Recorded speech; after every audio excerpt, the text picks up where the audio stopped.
Hello everybody, my name is Jamel Shuford. I am the CEO or Chief Events Officer here at Prism Events, and we are answering one of your frequently asked questions that we received. And that is talking about the site visits. How do you conduct site visits? What do you do during a site visit? I guess that's more than one question, but you understand what I'm saying. Talking about site visits. So, before we get into what you need to do or look for during your site visit, we want to make sure that you have certain things. You want to make sure that you have certain things in place before you even go and see this venue. So, number one, you want to make sure that you have your event agenda, even a draft agenda of what you're going to do during that day or days of your event. You also want to make sure that you have your proposals already in. So you have sent out a request for proposals, you have received your proposals, and this particular venue that you're going to see is one of those venues that submitted a proposal. So you'll know exactly what they're offering, exactly what their pricing is before you even go on the site visit. So I've written down a couple of things or a few things that you will be looking for during your site visit. So excuse me for 1 second. Okay, so you have your agenda, you've had your proposal, you know kind of the number of people that you are anticipating will come to your event. And so now you are at your site visit. If you are doing a site visit at a hotel, that may be a little bit different. You're going to be looking for some different things than you would if it's a venue that is not a hotel. So if you're at a hotel and you have sleeping rooms associated with your event, you definitely want to make sure that you go to see the category or categories of hotel rooms that will be included in your contract. And that way you can see what the hotel rooms are going to look like, kind of get what the experience is going to be like for your attendees.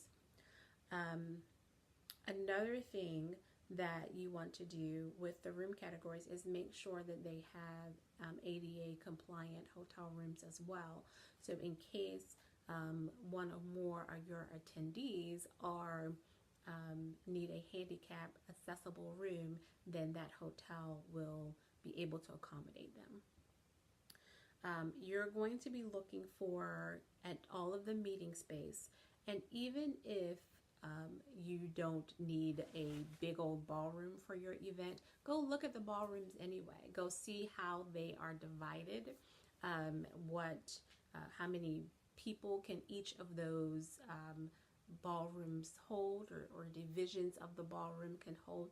Ask a lot of questions, because at that point in your planning process, which is months ahead of when you're actually going to have your event, then you want to know what the hotel is capable of. Will it be capable of scaling up if you have more people coming to your event? So seeing all of the spaces and not just the space that you will be in for your event will be beneficial to you in the long run.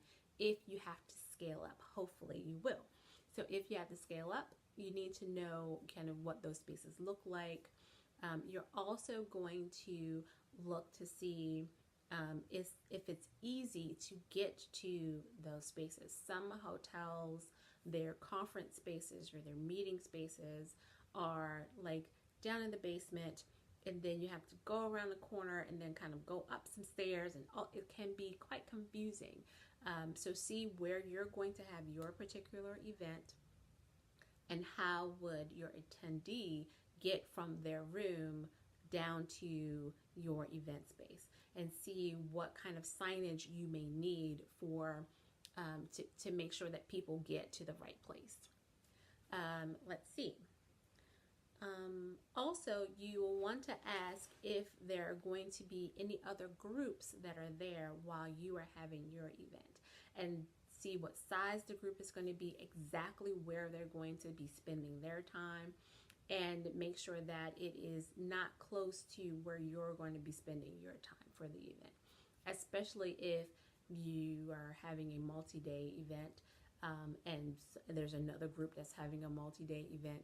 You want to make sure that your group and their group are pretty separate, so that your attendees won't get lost and kind of mixed up in this other group and go to the wrong event. So make sure that you know kind of if there are any other groups that are in the area of your event. If you have an independent audiovisual company that's coming, so if you're having a production type of event where you're going to need lots of audiovisual screens, projectors, microphones, all types of lights going everywhere, then you might want to bring your audiovisual point of contact with you to go through everything and make sure that they know how to load in and load out their equipment, and how the room will be situated, rooms will be situated, and so they can talk with that point of contact at the hotel to make sure that everything is copacetic and everyone has what they need to make sure that your event is a success.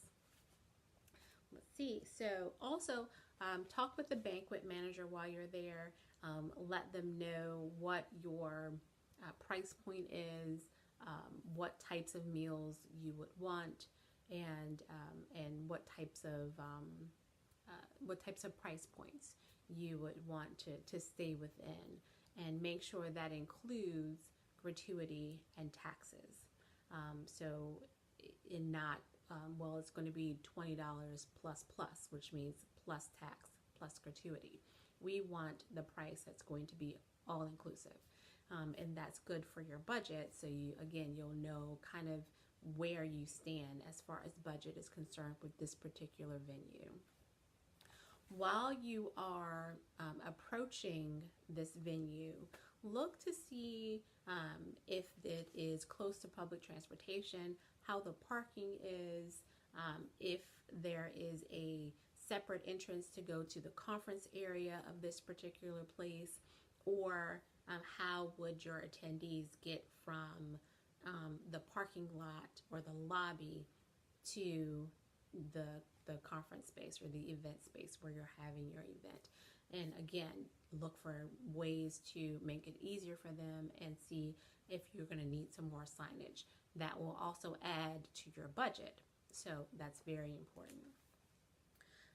We want to see if you are going to need some,